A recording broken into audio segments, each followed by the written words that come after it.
Hi everybody and welcome to TNT and getting ready to get into my trusty above ground pool. Best 16,000 baht I ever spent, because I'm in preparation for an article I read today that maintained that Bangkok is going to be underwater by 2030. So I think that's worth investigating whether there's any validity behind that story and how indeed it ever got to be written in the first place. Now, before you dive for your keyboard and start to whinge about climate change isn't real and there's no sinking, we need to acknowledge that climate change is real at this phase in history, and it is affecting cities like Bangkok and some others which we'll discuss in this story. Exactly what's causing that climate change is not the topic for today, so we don't want to be getting into long, turgid discussions about that in the comments section. Let's stick to the story, and the story is about Bangkok potentially getting underwater and, well, when that might happen. So back in the house, a bit more dried out, and the sound of whippersnippers in the background. This time of the year, you can literally watch the grass in your garden grow in front of you with the rain and the humidity. But let's move on to this pressing matter of Bangkok sinking. And we go to these sort of headlines. Bangkok is sinking and sea levels are rising fast. 40% of Thailand's capital could be flooded by 2030. Bangkok may be gone in 30 years. 9 sinking cities that may be underwater by 2020. And we'll check some of those alleged sinking cities a little bit later. But this was the headline that caught my eye today. Bangkok sinking, city could be underwater by 2030. So 2 critical terms there. Underwater, well, I think we all know what that means, and 2030. That's less than 4.5 years away. Let's get my plastic surgery done quick. And Bangkok, already notorious for choking traffic and fierce floods, now staring down an even grimmer fate, sinking beneath the sea within the next decade. So there you are in the first paragraph. Bangkok is going to sink beneath the sea in the next decade. According to The Guardian, Bangkok is subsiding by over 1 centimetre a year and could slip below sea level by 2030. So there was no link to this Guardian article, so of course I had a look myself. And this is all I could find, and this article was penned back in 2011.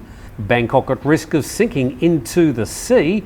Parts of Thailand's capital could be underwater by 2030 unless the government takes steps to prevent disaster. So even that article with predictions going back to 2011 was full of gloom and doom, but very light on science. Back to the Tiger article and this infographic saying 11 sinking cities could disappear by 2100. So this infographic projecting 75 years ahead, not 5 years ahead. So it looks like the most critical city is Jakarta, followed by Lagos, Houston, Dhaka, Venice. Well, they've already been doing quite a lot about the inundation there. Virginia Beach in Virginia, Bangkok, Thailand at number 7, then New Orleans, Rotterdam, Alexandria and Miami. And the article goes on, if these dire forecasts come true, the consequences for Bangkok and other coastal megacities will be catastrophic. Whole neighbourhoods could be swallowed, displacing millions and crippling local economies.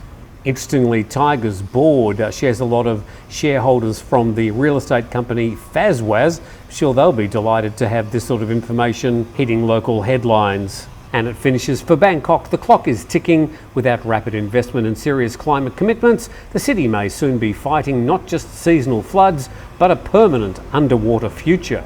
And the article meandered into talking a bit about Jakarta and Singapore sharing the same sort of problems at the moment. And their sister publication, ASEAN Now, they had a similar headline, Race Against Time, Bangkok may be below sea level by 2030. Again, highly sensational, basically inaccurate, and not followed up with much in the way of evidence. Meanwhile, the Bangkok Post 2 years ago wrote this article, Bangkok is still sinking and fast. And a photo there of the Bangkok governor listening to complaints from locals in Bang Khun Tien district after chronic coastal flooding problems. Bang Khun Tien to the southwest of the central part of Bangkok and of course bordering the Gulf of Thailand. And you can see there's a lot of aquaculture in that particular area because, well, it does flood quite often. And then due to the grim prospect of sea levels rising in the future, Professor Thanawat said Bangkok is apparently the most vulnerable area in Thailand to the looming threats of climate change. The low-lying Chao Phraya River Delta has an average elevation of around 1.5 metres above sea level. So the megacity of Bangkok is basically built on a river delta which flows into the Gulf of Thailand, a lot of it very marshy land. And the professor said considering the rise in sea level in local waters near Bangkok is about 1.2 centimetres per year, if nothing is done to protect Bangkok's shoreline, the waterline will slowly creep further inland by about 1.3 kilometres every year. Now, terms like waterline and sea level are very critical here, and I'll get into those a little bit later. And he said eventually it's likely that most of Bangkok metropolitan will sink beneath sea level within the next 100 years. So governmental agencies need to carry out immediate action to ensure the integrity of the shoreline. Meanwhile, another report on the economic impact of extreme sea level rises in 7 Asian cities by Greenpeace says that almost all of Bangkok will be vulnerable to floods in the scenario of an extreme sea level rise by 2030. Under this extreme projection, about 96% of the city will be below the mean sea level. So there is plenty of evidence that Bangkok's not only sinking, but of course the sea levels, and including in the Gulf of Thailand, are rising. So what's the Bangkok Metropolitan Authority doing about this?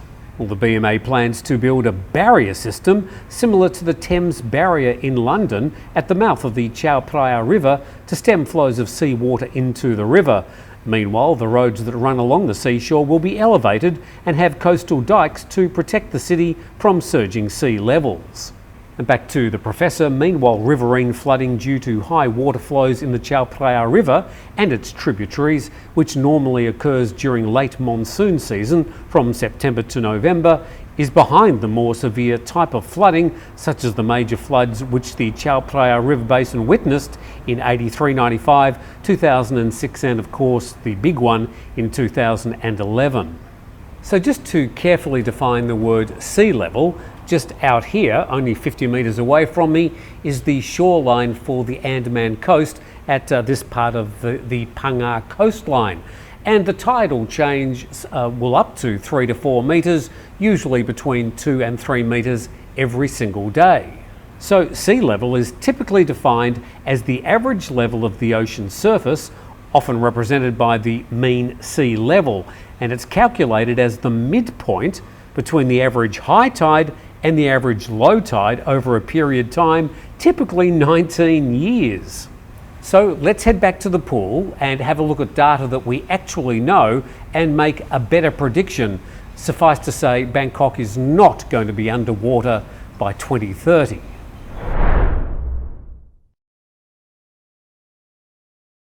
Now, the worst case scenario, and this exists now for Bangkok, I mean it does have quite bad seasonal floods. You can imagine a perfect storm of a strong southerly wind blowing waves up from the Gulf of Thailand.